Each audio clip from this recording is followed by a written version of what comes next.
নমস্কার বন্ধুরা, তোমরা এই শাকটাকে চিনতে পারছো? এটা হচ্ছে খেসারি শাক। এই শাকটাকে আজকে আমি রান্না করব। তো তার জন্য প্রথমে শাকটাকে আমি ভালো করে পরিষ্কার করে বেছে নিয়ে ধুয়ে নিয়েছি। তো চলো আমি এটাকে কিভাবে রান্না করি। এই দেখো, শাকের জন্য সবজিগুলো নিয়েছি এরকম ছোট ছোট টুকরো করে। এর মধ্যে শিম, বেগুন, আলু আছে। তো সবজিগুলোকে আমি এরকম করে কেটে নিয়েছি। এইবার কড়াইতে কিছুটা সর্ষের তেল আমি গরম করে নেব। তারপর ওর মধ্যে কিছুটা বড়ি দেব। এই শাকে না বড়িটা খুব ভালো লাগে। তো বড়িটাকে আমি একটু লাল লাল করে ভেজে নেব। তো দেখো বড়িটা ভাজা হয়ে গেছে।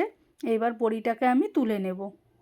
এবার ওই বড়ি ভাজা তেলের মধ্যে আমি 2টো শুকনো লঙ্কা আর 1 চামচ সাদা জিরে ফোড়ন দিয়েছি। ফোড়নটা একটু ভাজা ভাজা হয়ে গেলে এবার ওর মধ্যে আমি কেটে রাখা সব সবজিগুলোকে দিয়ে দেব। তারপর দেব ওর মধ্যে আমি স্বাদ মতন নুন, আর দেব পরিমাণ মতন কাঁচা লঙ্কা। যে যেরকম ঝাল খাবে সেই বুঝে লঙ্কাটা দেবে। আর দেব 1 চামচ মতন হলুদ। দিয়ে এবার সব সবজিগুলোকে আমি একটু নাড়িয়ে চাড়িয়ে নিয়ে 10 মিনিট ঢাকা দিয়ে ভেজে নেব। তো 10 মিনিট পর দেখো ঢাকনাটাকে তুলে সবজিগুলো আমার প্রায় ভাজা হয়ে গেছে। এবার সবজিগুলোকে আবারও একটু আমি নাড়িয়ে চাড়িয়ে নেব। নিয়ে এবার এর মধ্যে আমি ওই কেটে রাখা শাকটাকে দিয়ে দেব। শাকটাকে দিয়ে ভালো করে সবজির সঙ্গে আমি ভালো করে মিশিয়ে নেব। তো দেখো মেশানো হয়ে গেছে সবজিটার সঙ্গে শাকগুলো। এবার একটা ঢাকনা দিয়ে ঢেকে আমি 10 মিনিট মতন রান্না করে নেব।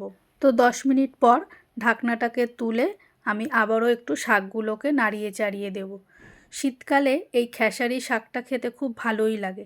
এই শাকটাকে জানো তো আরেকভাবে রান্না করা যায়, তোমাদের আবার একদিন দেখাবো। তো এবার এর মধ্যে দিলাম আমি ভেজে রাখা বড়ি, আর দিলাম স্বাদ মতন চিনি।